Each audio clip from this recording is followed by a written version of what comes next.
What's up, guys? It's Wraith. I'm back. So today we have a special occasion, a G.I. Joe classified review on my personal favorite G.I. Joe of all time, Hit and Run from the 1988 era line. Now, this is a special custom version of Hit and Run made by Stronox Customs, an unbelievable customizer. I've had my eye on a lot of his products for a long time. I finally pulled the trigger on the best version of Hit and Run you will ever see.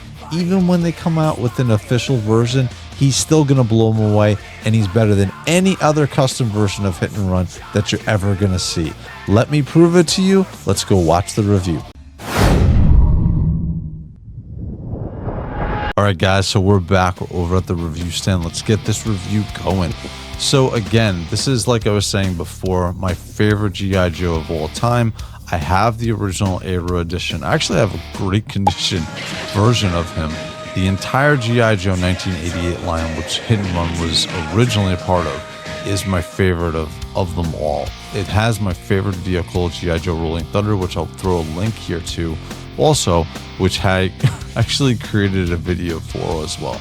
So, but looking at this figure overall, quality is quite evident. You can see everything on this figure is great. One of the crazy things about this is all of his web gear is elastic pieces that are on the figure, and they're not coming off. They're extremely sturdy. You can mess around with this figure. You can put him in tons of different poses. I actually had my son, who's 7 years old, mess around and play with this figure, and there was no problems. You can see also the eyes. He has nice brown eyes, which is indicative of Hit and Run. You can see the paint job.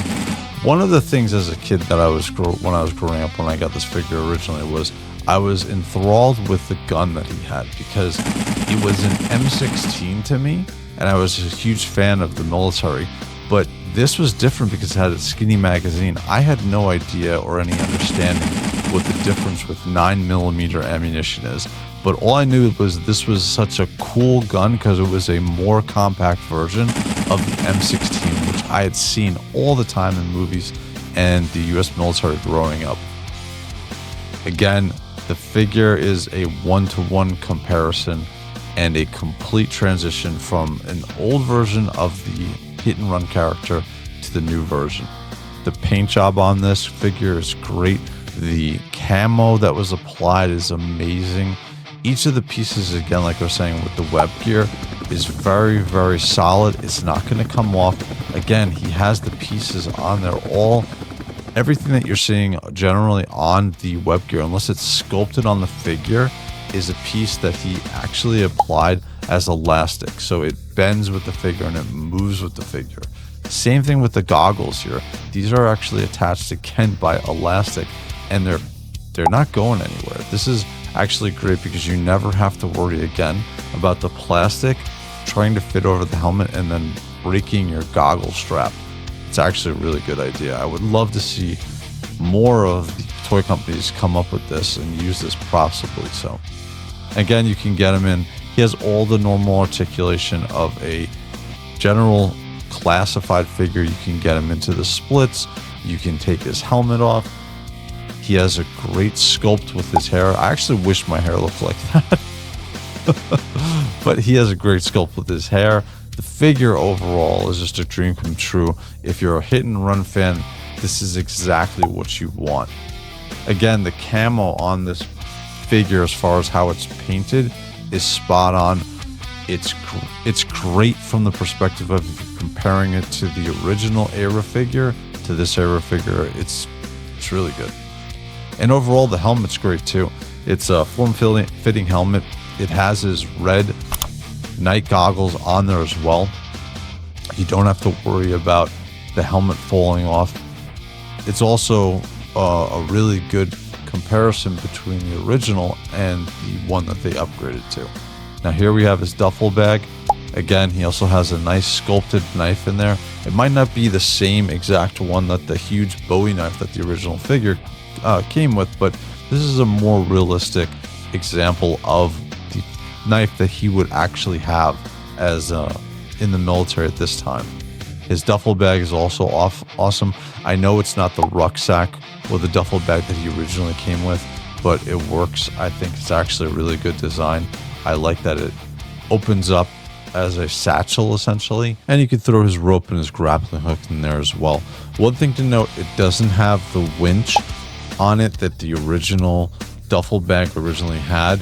But to be honest with you, majority of the time the military is not going to be running around with winches inside of their bags.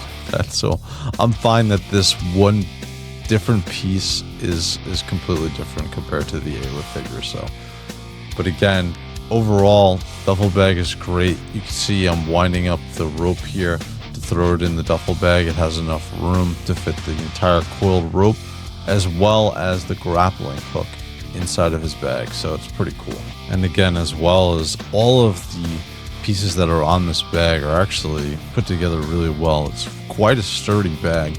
It also has these little holes in the front where it can go into, and it can clip on essentially onto the bag, so it's going to keep that bag shut. All of the extra pieces that are on the bag are either sculpted on, or there's a piece that's attaching them on. So like the sides has these little metal buckles, which is keeping the elastic pieces on.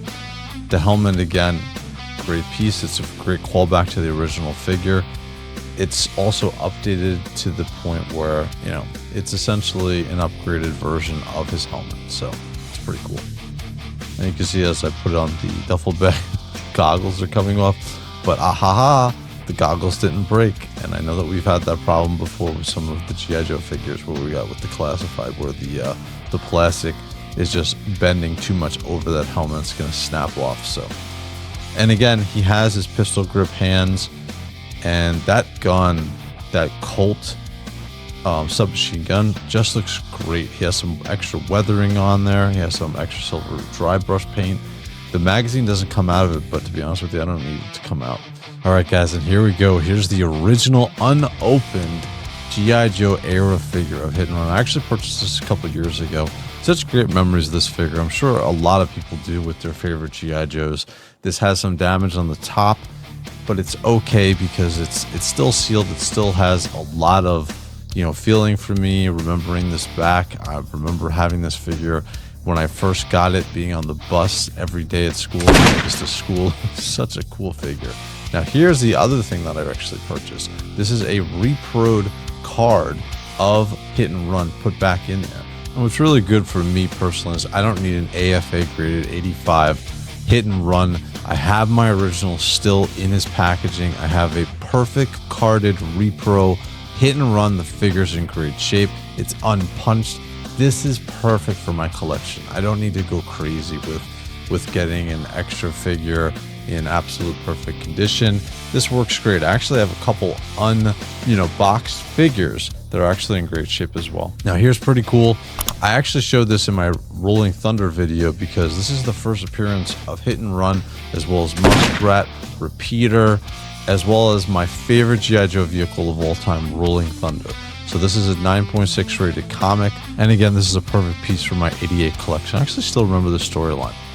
All right, so now here we go. So this is the price of the figure. This is a custom figure. I paid $283 for this figure. Okay. I know it's a lot of money, and I could have gotten the Halo figure or multiples of them. But to be honest with you, if you're a Hit and Run fan, these are not good representations of it. Even customized out, I don't like it. All right, guys, and here we are. This is the final verdict on the figure. What did I think of it after paying $283? And I could have gotten all those extra Halo figures. I don't need another army of figures. I wanted a perfect rendition of this Hit and Run figure. This is what I remember. This hits all my nostalgic feels. This is everything for what I wanted this Hit and Run figure to be. For me, I'd rather have a perfect representation of the figure I wanted than to have a ton of copies of this figure or something that's lesser, in my opinion, to me. But overall, I think this is a 10 out of 10 figure. Everything that I wanted about this figure, it hit. So again, I'd like to see actually what your guys' opinion on this is. Do you have any custom figures in your collection? Is there any particular figures that you want a special custom version of? Have you bought any figures from Stronox Customs? Again, he's an awesome customizer. I would highly recommend him. So, and again, guys, we're at the end of the video. If you like this content, please like and subscribe. All right, guys, I'm Wraith. I'm out.